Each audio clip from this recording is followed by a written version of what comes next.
أشرف الأنبياء والمرسلين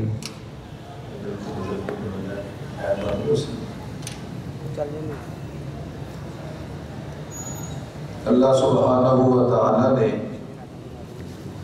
11ویں سپارے کے آغاز میں ان منافقین کا ذکر کیا کہ جو غزوہ تبوک سے پیچھے رہ گئے تھے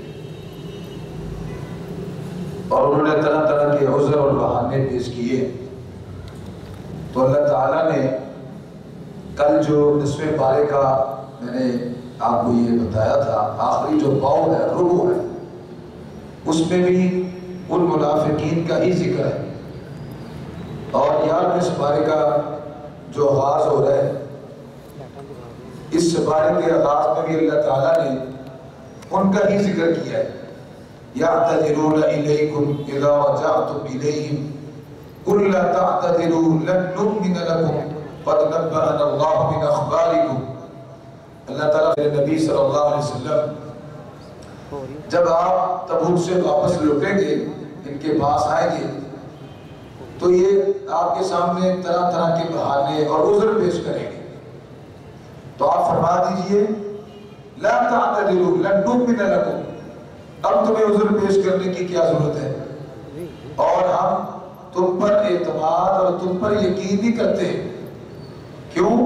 جب وقت تھا، موقع تھا، اس وقت تم ہمارے ساتھ نہیں گئے، یعنی اور اب تم بہانے اور عذر ہمارے سامنے پیش کر رہے ہو، تو ہرگز تمہارے یہ بہانے اور عذر پیش نہیں کیے جائیں گے. اور اللہ سبحانہ و تعالیٰ نے اس سپارے کے آغاز اور شروع میں ان منافقین کا ذکر کیا.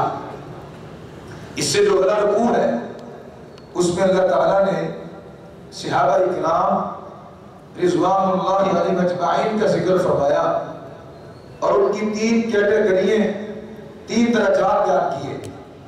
پہلا درجہ وہ صحابہ جو مہاجرین تھے جنہوں نے ہجرت کی، اور دوسرا درجہ ان صحابہ کا ہے جو انصار تھے،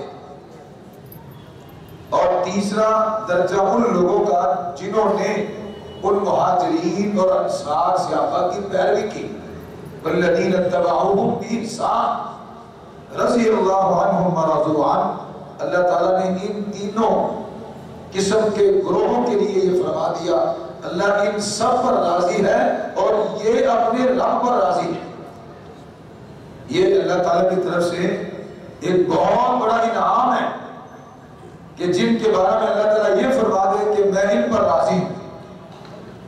اگر آپ اس حدیث پر غور کریں جس میں نبی اکرم صلی اللہ علیہ وسلم نے ارشاد فرمایا کہ قیامت کے دن جب جنتی جنت میں جائیں گے تو اللہ تعالیٰ ان جنتیوں سے پوچھیں گے اور کسی چیز کی لوڑ ہے اور کوئی نعمت رہ دی؟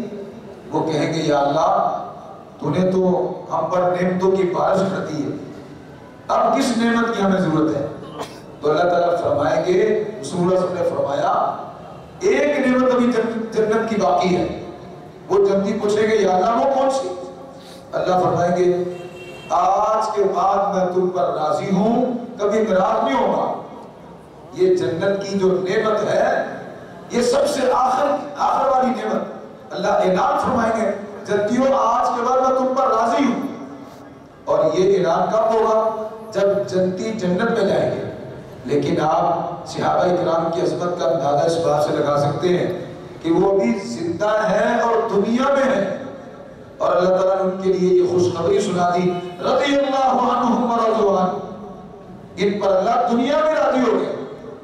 تو یہ صحابہ اکرام کے بارے میں اللہ تعالیٰ نے یہاں ارشاد فرمایا. اب اس سے جو اگلا رکوع ہے اس میں آپ کو اس بات کا علم ہے کہ جو 3 لوگ تھے معروف جو غزوہ تبوک سے پیچھے رہ گئے تھے، ان کا اللہ تعالیٰ نے ذکر کیا، اور رسول اللہ صلی اللہ علیہ وسلم اور آپ کے صحاب اللہ تعالیٰ کے حکم کے ساتھ ان سے ناراض تھے. بات چیت نہیں ہوتی تھی، بات نہیں ہوتی، گفتگو نہیں ہوتی. اب یہ تینوں بڑے پریشان تھے. بہرحال اللہ تعالیٰ نے ان کی توبہ قبول کی اور معافی قبول کی، اور قرآن کریم میں یہ اللہ نے اعلان فرمایا لَقَدْ تَابَ اللَّهُ عَلَى النَّبِيِّ وَالْمُهَاجِرِينَ وَالْأَنصَارِ وَالَّذِينَ اتَّبَعُوهُمْ. اللہ فرماتے ہیں کہ میں نے ان کی توبہ قبول کر لی تو اگلے رکوع میں ان 3 آدمیوں کی توبہ کا ذکر ہے. اسی سپارے کے پہلے پاؤ کے آخر میں جا کے اللہ تعالیٰ نے ایک بڑی خوبصورت دعا بتلائی ہے. وہ کون سی ہے؟ قرآن کریم کی آیت پہلے سنیں. اللہ فرماتے ہیں فَإِن تَوَلَّوْا فَقُلْ حَسْبِيَ اللَّهُ لَا إِلَهَ إِلَّا هُوَ عَلَيْهِ تَوَكَّلْتُ وَهُوَ رَبُّ الْعَرْشِ الْعَظِيمِ. رسول اللہ صلی اللہ علیہ وسلم کی حدیث ہے، آپ نے فرمایا جو بندہ دن میں یہ دعا پڑھ لیتا ہے حسبی اللہ لا الہ الا هو علیہ توکلت وہو رب العرش العظیم. اللہ تعالیٰ اگر صبح پڑھتا ہے شام تک اللہ اس کو کافی ہو جاتا ہے. اگر وہ شام کو پڑھتا ہے تو صبح تک اللہ اس کو کافی ہو جاتا ہے. تو یہ چھوٹی سی دعا ہے، اس دعا کو آپ یاد کریں. یہ اسی سپارے کہ جو پہلا پاؤ ہے اس کے آخر میں یہ دعا آتی ہے. اب آگے سورۃ یونس کا آغاز ہو رہا ہے اور سورۃ یونس کے اندر اللہ تعالیٰ نے ان مشرکین اور کفار کے جو عقائد ہیں ان کا اللہ تعالیٰ نے رد کیا ہے.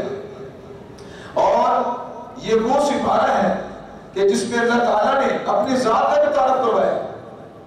فرمایا قُلْ مَنْ يَرْزُقُكُم مِّنَ السَّمَاءِ وَالْأَرْضِ أَمَّن يَمْلِكُ السَّمْعَ وَالْأَبْصَارَ وَمَن يُخْرِجُ الْحَيَّ مِنَ الْمَيِّتِ وَيُخْرِجُ الْمَيِّتَ مِنَ الْحَيِّ وَمَن يُدَبِّرُ الْأَمْرَ فَسَيَقُولُونَ اللَّهُ. تمہیں کون آسمان اور زمین سے رزق اور روزی دیتا ہے؟ أَمَّن يَمْلِكُ السَّمْعَ وَالْأَبْصَارَ، یہ سماعت اور یہ آنکھیں عطا کرنے والا تمہیں کون ہے؟ زندہ سے مردہ اور مردہ سے زندہ نکالنے والا کون ہے؟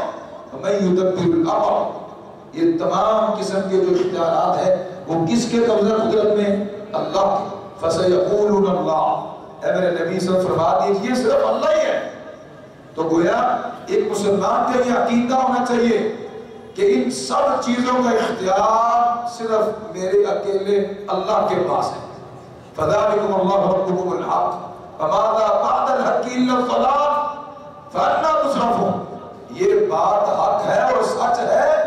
اگر کوئی اس بات کا انکار کرے گا تو انکار کرنے کے بعد وہ گمراہ ہو جائے گا. اللہ تعالیٰ ہمیں بھی جب تک زندہ رکھے اللہ اس عقیدے پر رکھے. حضرات یہ وہ سپارہ ہے کہ جس کے اندر اللہ تعالیٰ نے موسیٰ علیہ السلام کا جو فرعون کے ساتھ پچھلی آیات بھی آئی تھی اور اس میں بھی اللہ تعالیٰ نے جو جادوگروں سے مقابلہ ہوا اس کا اللہ تعالیٰ نے یہاں ذکر کیا تفسیر کے ساتھ. اور یہ وہ سپارہ ہے کہ جس میں اللہ تعالیٰ نے قرآن کریم کے بارے میں فرمایا یا ایھا الناس قد جاءتکم موعظۃ من ربکم وشفاء لما فی الصدور. اے لوگوں تمہارے پاس نصیحت آ چکی ہے اور تمہارے دلوں کے لیے اللہ نے شفا بھیجی ہے. وہدی ورحمۃ للمؤمنین، اور یہ ہدایت ہے اور مومنوں کے لیے رحمت ہے. کیا؟ اللہ کی کتاب یعنی قرآن مجید. اللہ نے اس کو شفا بنایا، ہدایت کا ذریعہ ہے. اس لیے اللہ تعالیٰ نے اس سپارے کے آگے یہ بھی ذکر کیا جب فرعون کو دریا میں گوتے لگے اور ناک کے ذریعے پانی جب گیا، اب اس کو پتا چلا کہ میں اب گیا تو کیا کہتے ہیں؟ قال آمنت انہ لا الہ الا الذی آمنت به بنو اسرائیل وانا من المسلمین. جب ڈوبنے لگا اب کہتا ہے میں اللہ واحد پر ایمان لے کر آتا ہوں. اللہ فرماتے ہیں الآن فقد عصیت قبل، آج تک تو نافرمانی کرتا ہے، ہماری بغاوت کرتا ہے. اب جب تو ڈوبنے لگا ہے اب تو کہتا ہے کہ میں ایمان لے کر آئے. اور سائنس نے یہ تحقیق کی.